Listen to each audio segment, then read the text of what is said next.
Hello, boys and girls. Mr. Palast here. I got our favorite books laid out for us that we've shared so far. And today, I have my Reptar shirt on. And Reptar, some of you may be familiar with. He's a scary, scary dinosaur. But he reminds me of our character today. And our character is Private Eye Guana. And I tell you guys that, when we're doing ELA, that we need to be detectives sometimes. And a detective is always looking for clues. So we need to look for clues within the text to find the answer and to support our answer, okay? So we're going to be like Private Eye Guana. Now, another thing about this is this story that I have for you today, Private Eye Guana, is fantastic. Now, it is also by the same author, Nina Laden, which we know she uses lots of pastels, which, really have her stories come to life. And we have The Blues of Flats Brown, great story she wrote there. The Night I Followed the Dog. And this one is Private Eye Guana, all by Nina Laden. So we might have a favorite author here. She's really good. We have others to compare it to, but she's really good. And this story today, Private Eye Guana, I've counted at least 5 different characters in this story. So we can come up with different voices for each character, understand this text on a deeper level, and do our best. Okay? So Private Eye Guana. And it says the case of the missing chameleon. So you can see Reptar, Private Eye Guana, very similar.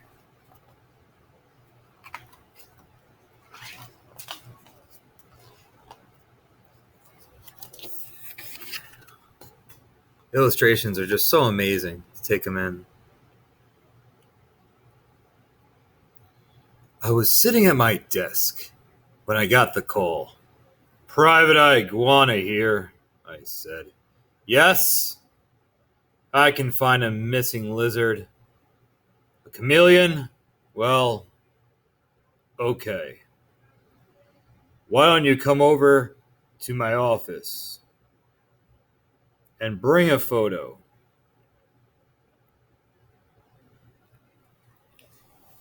The reflection from the sun's a little hard. As I hung up, I wondered if I should have said, okay. Chameleons are hard to find, but she sounded upset. I guess I'm a sucker for a lizard in distress. His office.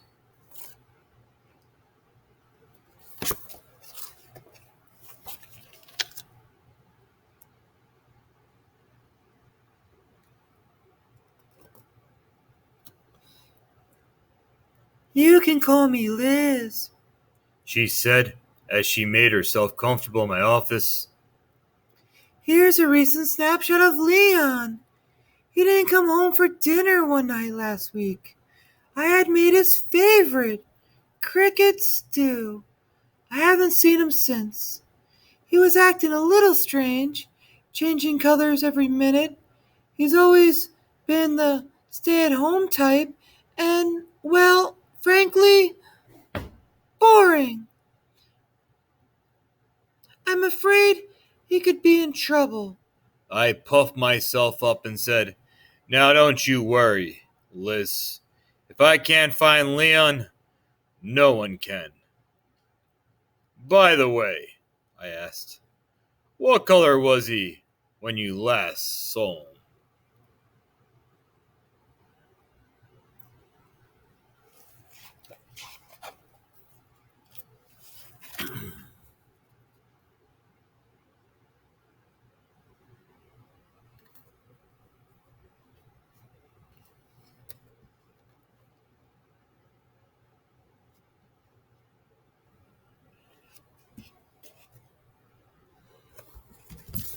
Sorry, the reflection is hard today.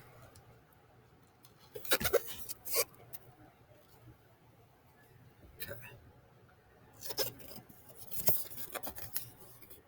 Quickly, I made a pile of posters for Leon, the missing chameleon, not knowing what color he was. I figured I'd color each poster differently. Too bad Leon didn't have a scar or a tattoo. Then I set out to hang them up wherever I could. I stopped first to check in with Officer Croker, the Bullfrog Chief of Police. Officer Croker, who had a habit of jumping to conclusions, said, "Listen, chameleon, that's a waste of time. Probably pretending to be a rock." I said, "Thanks for your help, officer. Maybe I'll go talk to some boulders."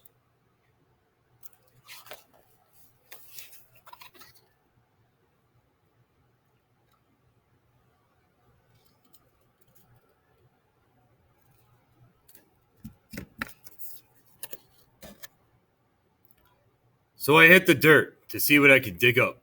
I plastered the forest with posters. I went over fields, under rocks, and up trees. I talked to turtles, lizards, snakes, frogs, toads, and a couple of skinks. It was getting dark. My feet were tired, my tongue was tied, and I had no clues, no tales, no trails, no Leon. Maybe this chameleon had really disappeared for good, but maybe I just wasn't looking in the right place.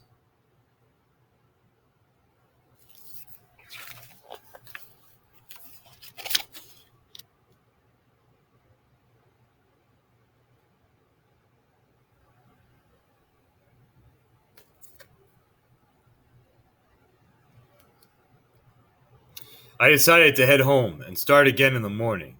On the way, I saw a firefly like glow in the distance by the swamp. I had forgotten all about the lizard lounge. It was kind of a slimy place where only the most cold-blooded reptiles hung out. My head was telling me not to go there, but my stomach said, "Boy, I could sure go for some of those greasy fried grasshoppers and a tall cold drink." So I put my stomach in charge and followed it.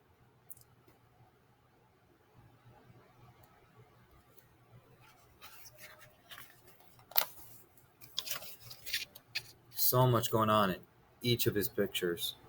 Each of her pictures, I say, Neil Laden. It's amazing. The lizard lounge was buzzing with activity. I scoped out the place, making sure not to ruffle any feathers or step on any tails. I made my way to the back and sat at a table where I could keep an eye on things. The menu was my first order of business. I noticed that the special this week was cricket stew. It's probably just a coincidence, I thought to myself.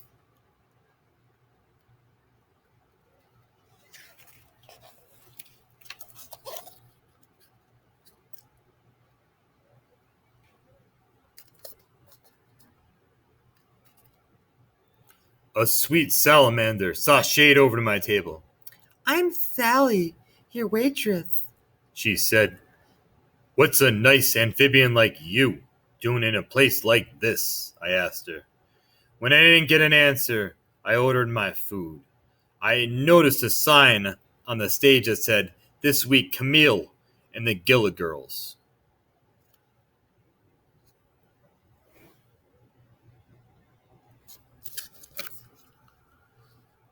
I said, "Hey, Sally, who's this Camille?" Sally smiled. I don't know what I don't know who Camille is. She just appeared out of the blue a few days ago.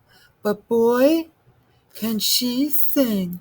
She fits right in with her house band, the Gila Girls. You really should stay for the show.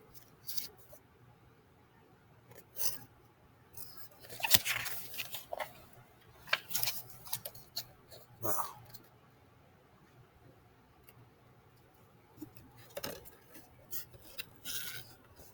I had nothing better to do, and the fried grasshoppers were pretty tasty, so I decided to stay. Soon the place got dark. Everyone stopped what they were doing. All eyes were on the stage. The Gila Girls took their places. Then a spotlight came on. The curtain rustled, and out slithered the most unusual chameleon I had ever seen. Something about her was familiar. It was like I had seen her face somewhere before, but I tried to remember. But then she started to sing, and my mind went blank. I was hypnotized.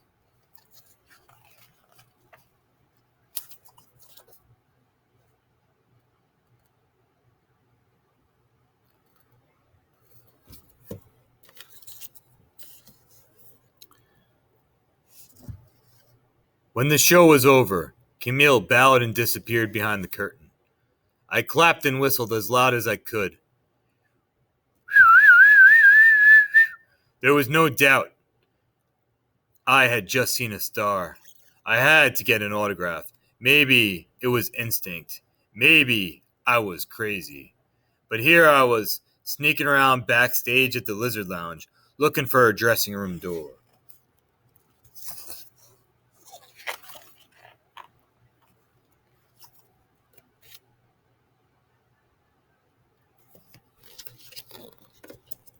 I was so nervous, I was shaking. I knocked on her door. When a voice said, "Yes, come in." I nearly shed my skin. I couldn't believe it. I was alone with an amazing singer. I stammered, Camille, I wanted to get your autograph. Could you sign this? And I pulled out the first thing I could find from my pocket, and I handed it to her.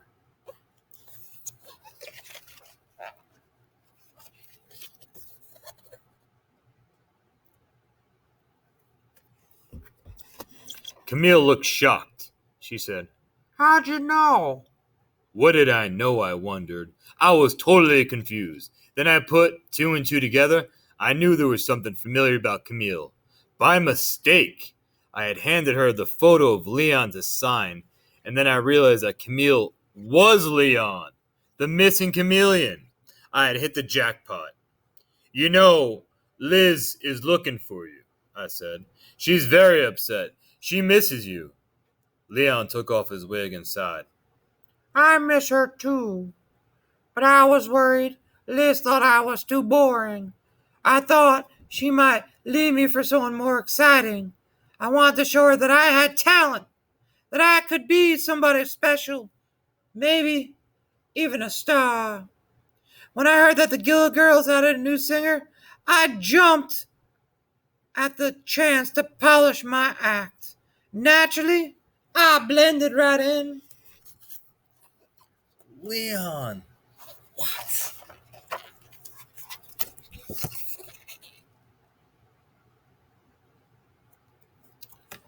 And so, I closed the case of the missing chameleon, Leon. Last I heard, Leon was a singing sensation of the swamp. Liz watches the shows and then returns to the kitchen, where she's the new head chef.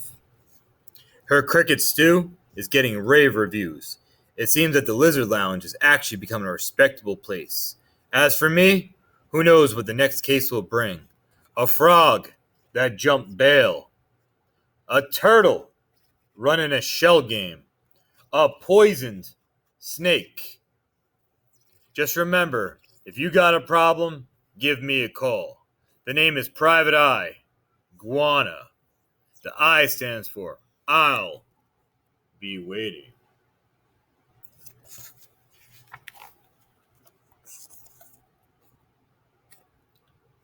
So I hope you enjoyed this. Nina Laden, I had an amazing time with the Blues of Flats Brown. The Night I Followed the Dog changed everything. And Private Eye Guana is amazing. This is definitely my favorite Nina Laden book. As you guys know, Thorndike and Nelson is my favorite book of all time. But this is my favorite book by the author Nina Laden. Fantastic book. Hope you enjoyed it. And again, 5 different characters. We had Private Eye Guana. We had Liz, Officer Croker, Leon, and the waitress. I think her name was Sally. So you can try different voices for each character. Awesome job, boys and girls. I hope you enjoyed it, and I will see you soon.